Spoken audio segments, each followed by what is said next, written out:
You are locked on to the Texas Rangers. I'm your host, Brice Paterik. This is episode 489 of the Locked On Texas Rangers podcast. I am joined by my continual guest, Grant Schiller, to talk about the Rangers offseason. Some comments the Dodgers GM made that made me think maybe Clayton Kershaw is leaning more heavily towards Texas than most people initially speculated.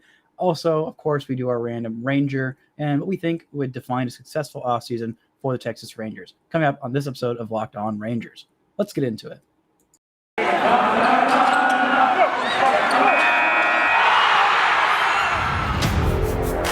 You are Locked On Rangers, your daily Texas Rangers podcast. Part of the Locked On Podcast Network, your team every day. You are locked on to the Texas Rangers. I'm your host, Brice Paterik. I want to thank you for making Locked On Rangers your first listen every day. I am joined here, as I often am, by the brilliant, the talented, the spectacular, the delightful Grant Schiller. How you doing, buddy? I'm doing great. I was going to use all of those adjectives for you, too. But this is awkward. I'll just stick with friendly, then? That's what's left? That'll work. Your friendly neighborhood Brice Paterik. Like your friendly neighborhood Spider-Man, except with fewer spider-related powers. I'm not going to say none, but I will say fewer. I've definitely seen you break some out. Yeah, I mean, you don't want to get too flashy. I mean, I feel like Spider-Man, like I like him, but like, we get it. You're a spider with man. It's a bit much sometimes. But it's the off season, so this might actually just be a Spider-Man podcast. It's not actually a Spider-Man podcast. We've got real important things, awards to talk about. But if you asked me going into the year if the Rangers would have anybody in that I would be mad that they weren't an award finalist, I'd probably say obviously Joey Gallo is going to be should be the MVP, and if not, then everyone's a bunch of haters or he got hurt. I guess it's just we got to rely on the haters. Aspect for this one, but nobody saw Adolis Garcia coming. But I've ranted a lot about it this week. But I wanted to get your thoughts on him not being even a finalist. I mean, Sporting News is the only real journalism that I trust because they voted him to win the award. So their award is the official one, and I'm taking their lead on all the other awards because I feel he was wronged because he had a great season, and yeah, I know you weren't as excited about him as I was, but you got to admit he had a great season. Yeah, no, I mean I get it. Like he was a really good defender. He hit 30 homers. He was an all-star. 31 homers. He was an all-star. At the same time, he had a 286 OBP and finished with an OPS plus of 101. Like, I don't know. I mean, it would have been awesome if he won it. I think he probably should have been top 3. But at the same time, I get it. Like, the dude had an OBP under 290. Yeah, but on bases for nerds. Look at it is for don't nerds. Look at yes. Don't look at his batting. Just look at the RBI and homers and the defense. That's it. That's the only things that matter. And also making me happy watching Rangers games. That's a hard thing to do with the team that loses this much. I mean, but also once Gallo was gone, he was like the only thing that could make anybody happy. Yeah, and even then, it was come and go. I mean, I'm sure he was sad, and that's why he performed worse because he lost his friend Joey Gallo to freaking New York. But like, my argument is that like if Wander Franco is a finalist for this, then why is Jacob deGrom not a finalist? Like Wander Franco had a pretty decent first season, but it feels kind of like confirmation bias of just like, oh, this guy who we thought was going to be good was good, so let's just vote him. Same with Randy Rosarena, which Rosarena had a pretty solid season, but he wasn't a lot of defensive metrics had him as a minus in left field, and he was a Gold Glove finalist. But I mean, we already talked about how much the Gold Gloves suck, so I don't know. It's just upsetting, and the other guys Wander Franco's going to win a lot of awards in his career. Randy Rosarena, absolutely, yeah.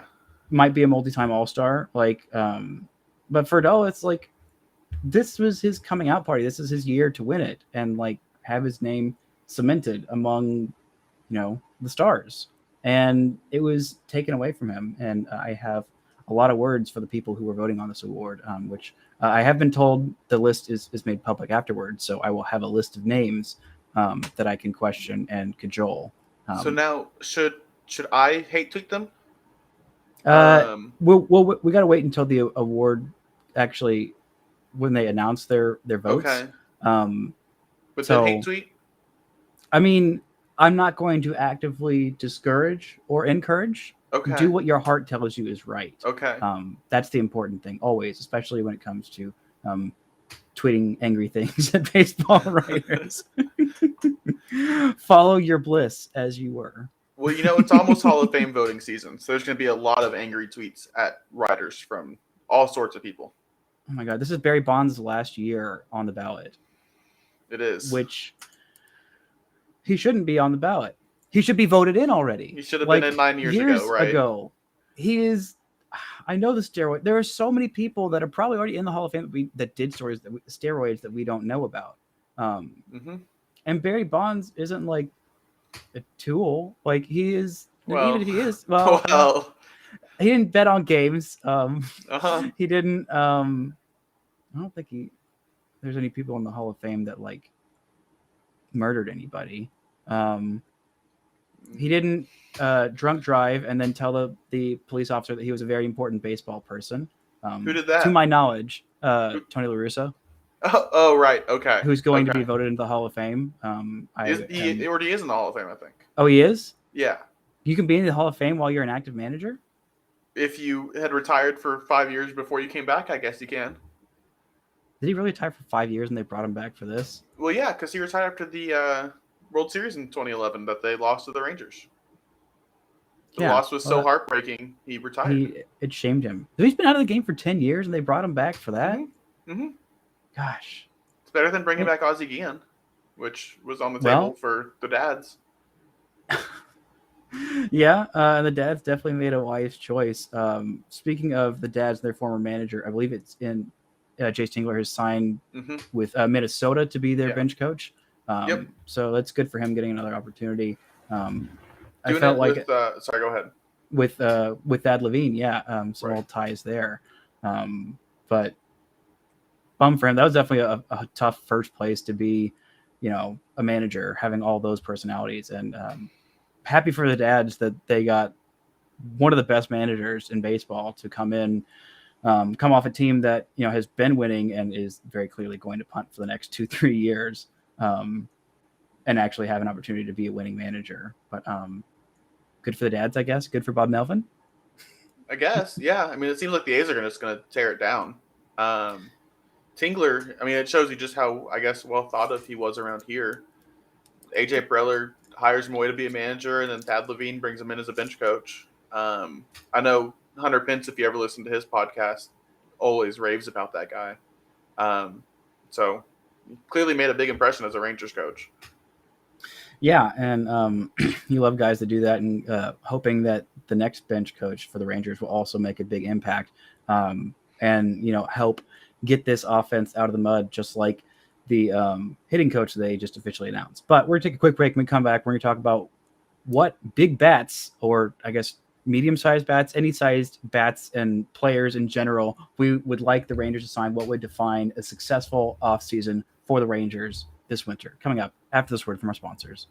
This episode is brought to you in part by Built Bar. I love Thanksgiving. All the good food and treats, plenty of them. But maybe you want a yummy dessert that isn't so full of calories and sugar? It's the perfect time for Built Bars. Built Bar is the new holiday dessert. Feeds on something that's absolutely delicious, and you can feel good about it. One slice of pie has upwards of 300 calories. That's on the low end. Most Built Bars are only 130 calories and only 4 grams of sugar with plenty of protein. Much more protein than a pie. They're low calorie, low carb, low fat, high in protein, covered in 100% real chocolate, which not all pies can say that they are. Maybe they're like a little bit covered in chocolate, some of the chocolate pies, but every single Built Bar is covered in 100% chocolate. It's a great option when you're hungry. If Thanksgiving isn't coming soon enough, go for a Built Bar or two.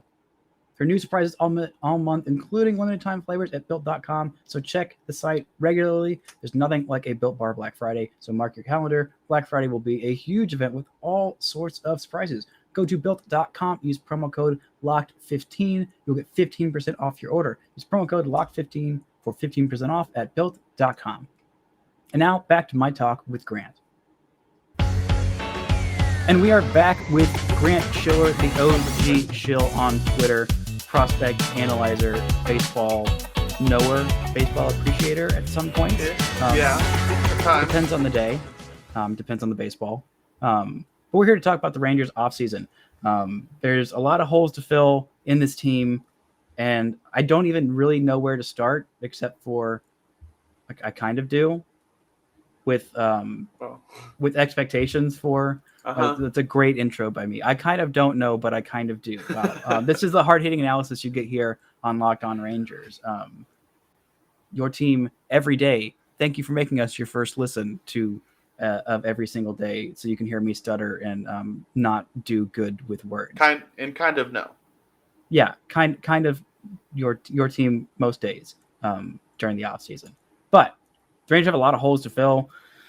Not a whole lot of surely like declarative like spot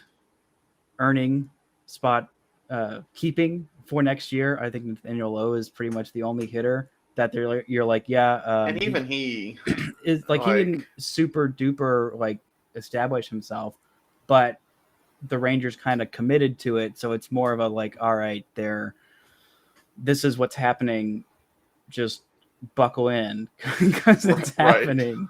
Right. But for the off season, we talked before of like, even if you bring in like your ideal off season of like, you get one of those big 3 shortstops, you get one of the big arms, and you get another like mediocre pitcher, and some other veteran bat. Like, I have to start with, of the 3, I think we both come to the conclusion that Corey Seager is the top choice, or at least our top choice. Yes, yeah, he's definitely not the best shortstop out there, but he's the best shortstop out there I'd want to have on my team. That makes sense. Yeah, that absolutely makes sense. I talked a little with Kennedy Landry of MLB.com in Wednesday's episode.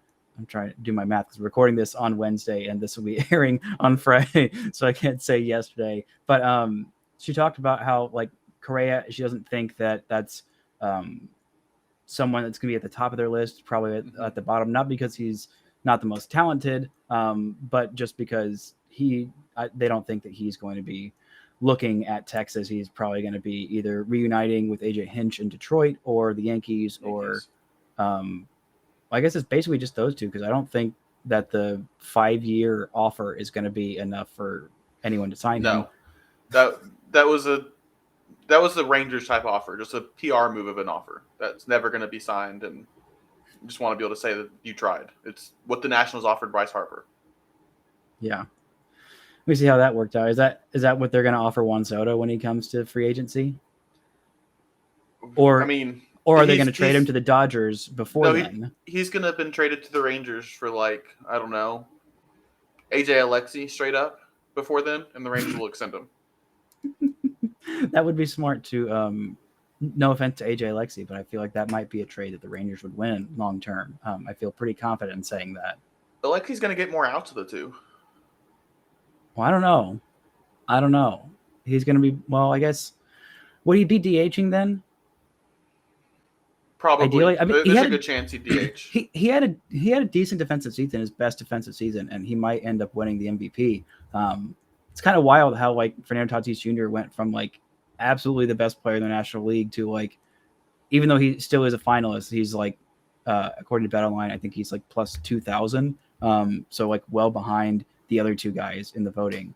But yeah, that would be nice to get a Juan Soto.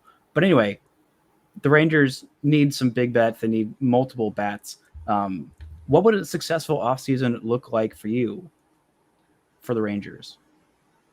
I don't know, honestly. I mean, a successful offseason, I guess, to me would just be that they've done enough to at least back up their claims that they are spending huge. Because, man, I mean, if they don't, it's going to be really upsetting.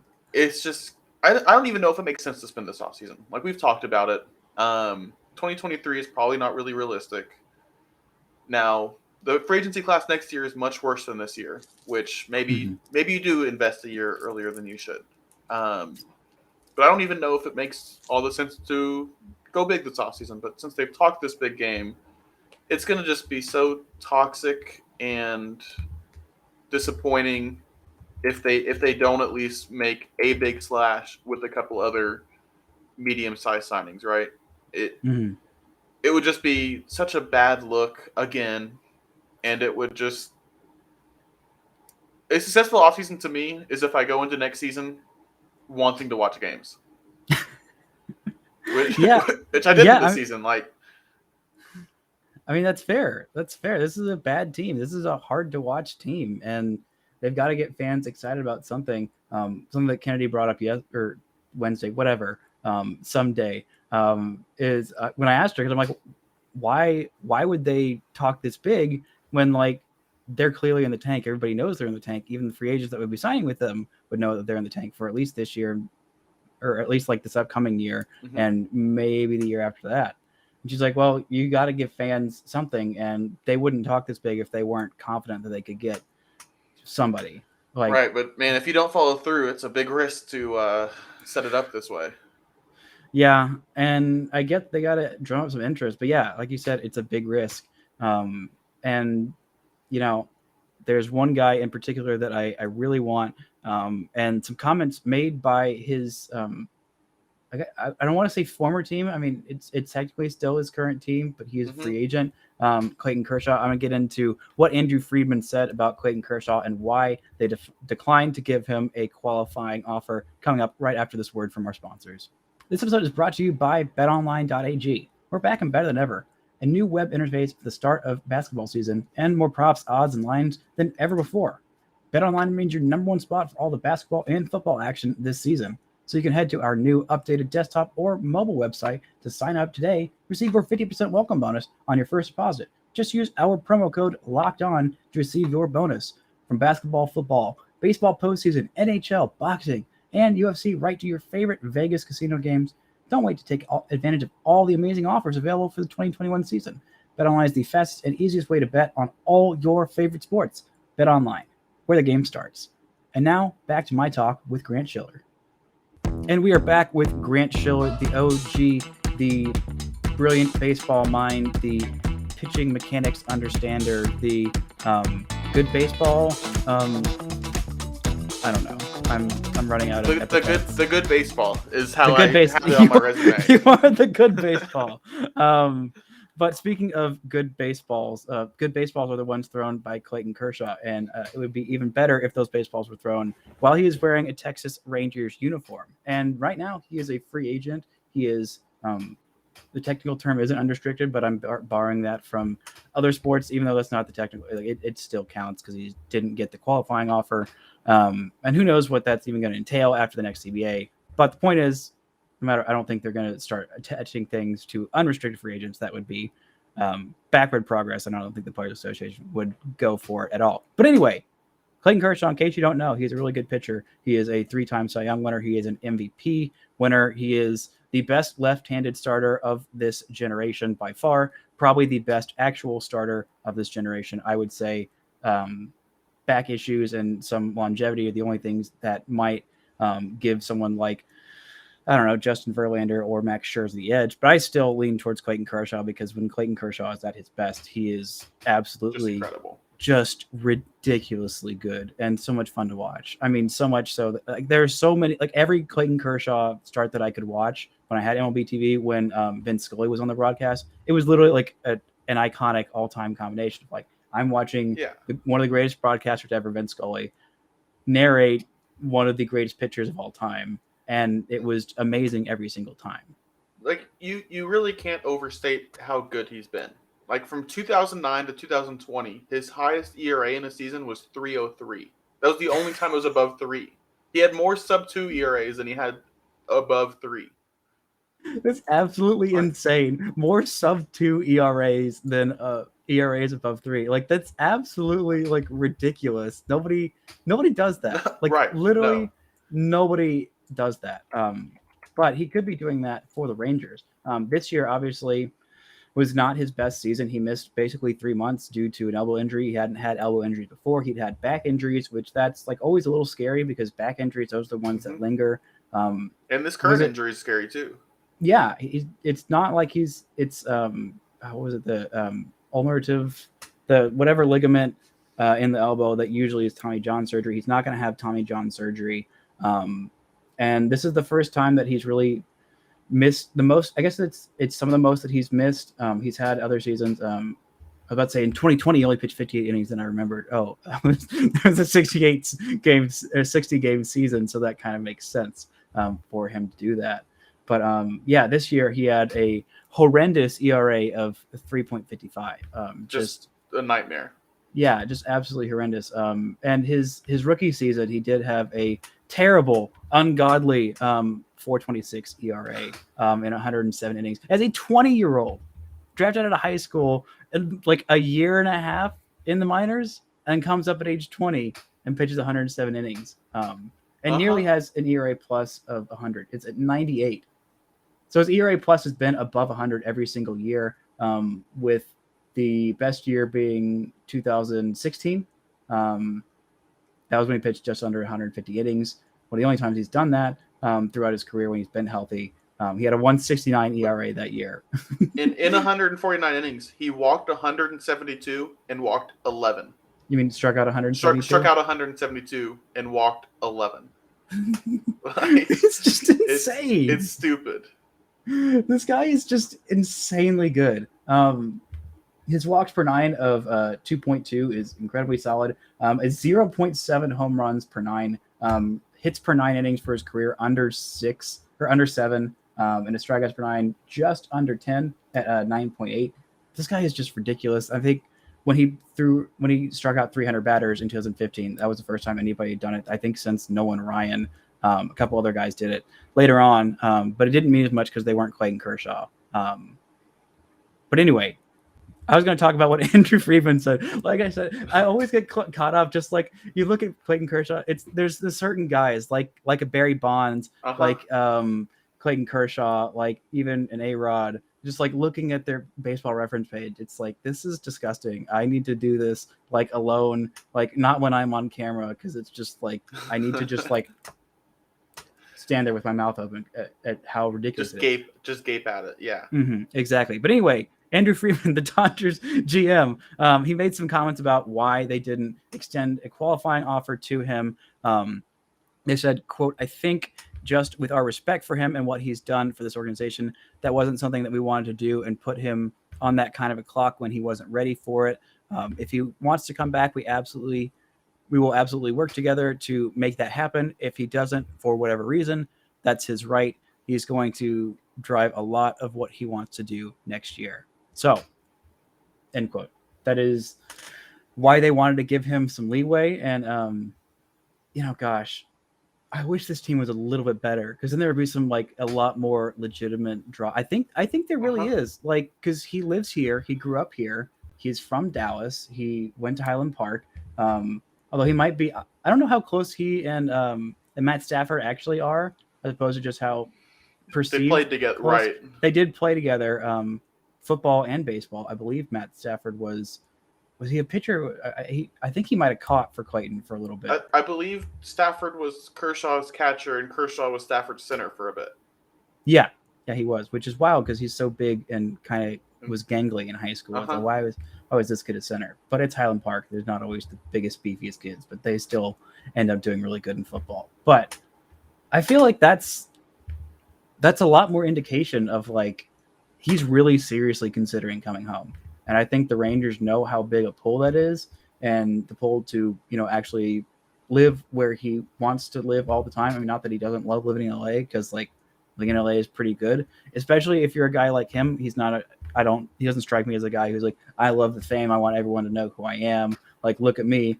That being famous in LA, like if you want to be like incognito, that's the best place to be famous there. Or I think it's a little better than New York.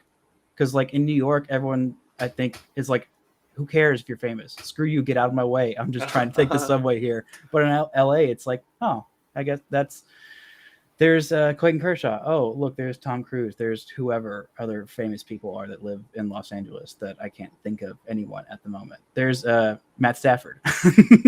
He does live in LA, yeah. He does now. He does. Just recently moved there, so they could actually, hang out or whatever. I don't know how close where the actual Rams stadium is. Do they share it with the Chargers? I don't know. That's not the point, but maybe it's close to actual downtown LA where the Dodgers stadium is, so maybe they hang out all the time. I don't know. LA traffic takes forever to get anywhere. But do you think those comments actually like set it up more like an indication of Clayton leaving it that way, or just do you think it's the Dodgers just trying to do everything right by him, knowing that he's probably going to come back? Could be either. I would still be pretty surprised if he isn't a Dodger next year. They have all the money in the world. He's a legend there. He's still so good. I'd be surprised if he wasn't back. But, and again, he's another guy where I don't know if it makes sense for the Rangers to sign him, but I hope they do because I'd love to watch him every 5 days. Oh, my gosh. I would absolutely love to watch him. Another guy that I would love to watch is Justin Verlander, a guy who they saw throw. But do you think that some of the benefits of having these, those two are like literally all-time guys, like all-time greats. And just being around them is great for anybody. But do you think sometimes their impact might get like overstated, or like because these guys have just always been like naturally super insanely gifted? And so sometimes like the best talent, the most talented players don't always know how to like coach or whatever of like impart their wisdom. It's like, I don't know. I just like throw this ball and right. Like my arm is literally a gift from God as like one of the greatest arms that has ever been given to any person. And it just does good things. Why don't you just try having an arm like mine? Yeah, it depends on the guy, right? Like Kershaw, is super meticulous with his game planning and his routines. And that might be a good thing to rub off on some guys. Verlander, I don't know quite so much. I know there's been maybe a previous stop where his goop, his sticky solution, was passed around and helped a certain staff. That may not be able to pass on anymore. So I don't know as much about his personality as I do Kershaw's from a rubbing off on younger arm standpoint. Yeah, and there are going to be a lot of arms coming up. You'd love to have somebody like that, even if it's just like during the off season. Like, hey, Clayton, like you don't have to pitch for us, but can you just like hang out with some of these guys during the off season, like teach them how to be good, and then like maybe like you sign like a 2-year deal with the Dodgers, and then do like one final Nolan Ryan-y year with the Rangers. That I think might make some more sense. Like him signing like a 2-year deal with the Dodgers, and then like playing that out, and then by then it's like, all right, I have like one more year in me, and say like, hey, this is going to be my last year. I don't think he would actually say it. I think he would just sign the 1-year deal and text, and then afterwards, like do like a Tim Duncan, just like, hey, I'm out. Send like a press release, like well after the fact, as opposed to like Dirk, who I know would want to do that, who gave people actually a heads up, like, all right, I know people want to appreciate me. It's more for you guys than for me. Say, hey, I love you, Dirk. I'm outie. Which I guess he only did like give like literally one game. Right. He did the game before, But anyway, do you think that that kind of scenario would make sense, or at that point, do you think in 2 years he might be like just donezo and like my back hurts, my elbow? I hope he's not. I'm hoping not too as well, but I also think he'd be 35, so like still not that old. If he re-signs to the Dodgers this time, I bet he's just a career Dodger. I doubt he goes anywhere else after this contract. So at that point, you're so close to retirement. It'd be almost a shame for him not to spend his whole career there. Yeah, but also it would be a shame for me to not watch him. Right. Yes, that's also true. Uniform. I mean, like I'm still gonna watch a bunch of Kershaw starts, like no matter what uniform he's in. But like, oh god, it'd be so nice for him to be here. It would be. It'd be a dream. Yeah, and I know like there was some real pull last time that he was a free agent. Like there was some real genuine pull. And I mean, the reason that he didn't sign with the Rangers is they were not going to offer him, what was it, from 2015, 32 million, 34, 35, 35, and 31 for the last 3 years. They didn't Seems like they should have just done it. They should have just done that. The Rangers should have. Uh-huh. I mean, obviously you couldn't turn down that money. That would have been so incredible. Think about Kershaw on those teams. That was 2015, like before the 2015 season. They had Clayton Kershaw on that staff. They would have won 2 World Series. Like I feel very confident in saying that in 2015 and 16. I feel they would have won at least. I think they would have won at least one. Like you have a healthy Cole Hamels, freaking Yu Darvish. You have Adrian Beltre, plus other friends who were doing good things at the time. Have not done as good of things since, but were doing good things at the time. We have a top 3 in your rotation of Yu Darvish, Clayton Kershaw, and Cole Hamels. Like, there's not been a top 3 like that since. Well, I guess the Dodgers kind of did that when they had. Was it when Ryu was absolutely on one? They had Greinke and Kershaw, and well, if Kershaw had been healthy this year, you'd have had Buehler, Scherzer, Kershaw, which is just absurd, just absolutely absurd. Also, like that Phillies rotation back in like 2000, was it 10? No, 11. Yeah, it was 2011 with Doc Holliday and Cliff Lee, and I can't even remember who the other guys were. Well, you had Holliday, Lee, Oswalt. There's definitely a 4th ace, but the one that's coming to mind first is Vance Worley and Joe Blanton. There's definitely a 4th guy in there, right? Yeah, there was another left-hander. Was it Jamie Moyer? Was he considered one of them? Surely not, right? No, I don't think so. Let's see. Where we go? It was Cole Hamels. Yes. Yeah. Oh my gosh, the stat was insane. They had 3 starters with sub 2.8 ERAs. Roy Halladay 2.35, Cliff Lee 2.40, Cole Hamels 2.79. Roy Oswalt had a 3.69, and then 23-year-old Vance Worley had a 3.01 ERA. Gosh, that was a really good team. Man, how did they not win a World? Did they win a World Series? Oh wait, no, they did. They won one series, yeah. But not with that exact triplet, did they? When did Roy Halladay get there? Oh my gosh, I am all over the place with my tangents these days. It doesn't matter. I feel like they definitely won it while he was there. 2010.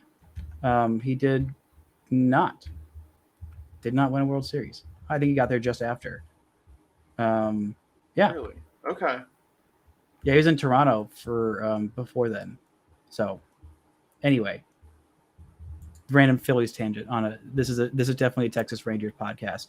And I feel like it's Cole Hamels of the 4, apparently. Right?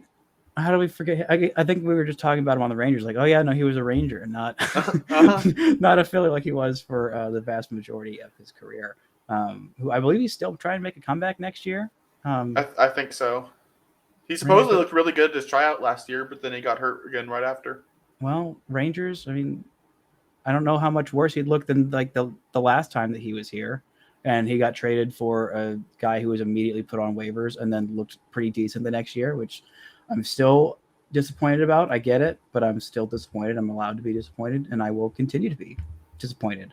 But anyway, I feel like if we're going off on those tangents, then it's about time for our random Ranger to wrap this episode and this week up. Oh, I did want to mention Owen White and Ezekiel Duran doing good things in the Fall League. I believe they were selected to the All-Star team for the Fall League. Yes, on November. The Fall Star team, I believe, is what it's called. Yes, you are correct. The Fall Star team. I can't believe that I didn't actually call it that. That is me missing a punt opportunity. Even one that's I think it's the actual name. No, it's the actual name. Okay. Like, it's the actual name. Because John Blake tweeted Arizona Fall League Fall Stars game on November 13th. Duran leads the AFL with 4 triples, and Owen White is tops with 4 wins, which is the important stat to start off with. Also, 23 1/3 innings and a 1.16 ERA. That is something to keep an eye on for next year, because he had a pretty solid season this year. Also, other closing things that I'm looking at John Blake's Twitter account that I hadn't mentioned before. Joe Palumbo has been claimed on outright waivers by San Francisco, which means they're probably going to turn him into like a pretty decent player. I just have a feeling that's going to happen. If someone can, I think it'll be them. Also, Jarrell Cotton claimed on waivers by Minnesota. And also, let's see, Matt Bush, Ron Guzman, Anderson Tejeda, Curtis Terry assigned to Round Rock. And I believe they are minor league. No. Anyway, that's enough of that. They will be minor league free agents. Yes. Yeah, they will be minor league free agents if they're not already. Which the Curtis Terry one kind of surprised me. I mean, I know he had a terrible major league start, but geez. It didn't surprise me so much, but it's interesting that they kept Pozo and cut Terry. Yeah. Maybe because Pozo can catch a little bit and had more MLB success than him. Anyway, also somehow Adolis Garcia has been selected as a finalist for the 2021 All MLB team, which is fan voting. So go vote for him, I guess. I won't pitch a fit if he doesn't get voted for that. But yeah, if you want to give him your votes, then go give him your votes. But anyway, we are doing random Rangers, and I had a good one last week that I remembered exactly right after we stopped recording. So if you need time, I can go first with this all-time. Yeah, go ahead. One. Go ahead. Dustin Nippert, all-time Rangers great, 6'7", 217 pounds. He's now 40 years old. Originally drafted by the Diamondbacks, went to West Virginia, pitched for the Rangers in oh my gosh, where'd we go? I have all of his minor league and foreign stats and KBO stuff. Pitched in the majors for 6 seasons. I believe 3 of those were with the Rangers, 2008 to 2010. Then after 2010, which he had a 4.29 ERA with the Rangers in 56 innings. That was his final season there. He also pitched in 69 2/3 innings in 2009, which I thought was pretty nice. But after he was with the Rangers, I wanted to mention this. He went on to have a successful career in the KBO with my beloved Duzon Bears, a Ranger and a Duzon Bear. That makes me very happy. He was there in 2011, 2017. He did finish his career with nearly 175 innings with the KT Tigers. But I'll forgive him for that because he is a Duzon Bear and Texas Ranger for life. Your random Ranger, Dustin Nippert. Big Dustin Nippert guy. Good swing guy for a little bit. Mm-hmm. Solid. I'll go with Neil Kotz, reliever in 2013 and 2014. Oh my gosh, that's a great pull. He, this dude was incredible in 2013. Oh my gosh, I forgot just how good he was. He was so insanely good for out of nowhere. Wasn't he I think he was cut the year before. He had last pitched in the big leagues in 2009. Then in 2013 with the Rangers in 57 innings, 65 strikeouts, 18 walks, a 1.11 ERA, a 2.17 FIP on a team that made it past 162 games. He was huge. It's crazy. Didn't he fall off right after that though? Well, he unfortunately had to endure the 2014 Rangers season. Oh, that'll get to anybody. In which he was still a solid left-handed reliever, 4.32 ERA, 3.58 FIP. Obviously not the same as the year before, but still a big league caliber guy. And then 2015 was actually his last year in the big leagues, despite a 3.41 ERA, which covered up for a 5 FIP as he gave up a lot of homers that year. Yeah. How old was he that year? 35. Okay. Well, still. It's a little surprising he never got another chance. Yeah, I'm surprised the Rangers didn't bring him back because he that 1 year. Well, they did. 2016, he threw 23 innings in Round Rock. No. Did he not do well? He was okay. Huh. He wasn't bad. He was okay. That is the perfect statement for a random Ranger. Yeah, it's okay. right. That is the essence of this segment. Yeah. Oh my gosh. That is perfect because he was very much okay and also great, but also very random. That's an incredibly hard combination to pull off. And it wasn't that long ago, but it was still you kind of caught me off guard. I'm oh yeah, I kind of remember that guy. Not top of mind, but very important for a very specific amount of time. I had no memory of him being that good. Oh, I remember him being absolutely insanely good, unreasonably good, which I feel that's a perfect way to describe that season is just unreasonably good. after what was it, 4 years out of the big leagues? Yeah, it's crazy. Truly incredible, man. What a great story he was that year. What a great random. I think that is my top random Ranger. Like you get, I don't know, whatever award. I'll set up a trophy over here. Time. I gotta go find a Neil Cott's baseball card and give it to you, or just like, I don't know, print out a picture of his baseball reference page, and that'll serve as his baseball card. Because that is a fantastic poll, random, and also excellent. Jeez, I'm very proud of you. That was a great way to end I'm this proud week. of you for Dustin Nippert. I felt good about that. That was a guy, one. Yeah. And I didn't even realize the Duzon Bears Rangers connection that makes him have a special place in my heart. I remember him being tall and having a name that sounded kind of like nipple, so I like that. So kind of like Dusty Nipple, but it's Dustin Nippert because I respect him, and I would never call him Dustin Nipple. That would be offensive. You're just using that as an example of what other people might call him. Yeah, I want to look out for him. Also had a positive career WAR, 0.7. So good on him. Great Random Rangers segment. Great week of Locked On Rangers. Thank you guys so much for making Locked On Rangers your first listen of the day or your last listen of the day. I don't know, whatever time of the day. I appreciate you guys listening. Make sure you're subscribing on YouTube. I'll put the link to the YouTube channel in the description if you're watching this on YouTube. Thank you. Go follow Grant on Twitter at OGShill. Follow me on Twitter at Brice Paterik. And until next time, don't forget to enjoy Dustin Nippert.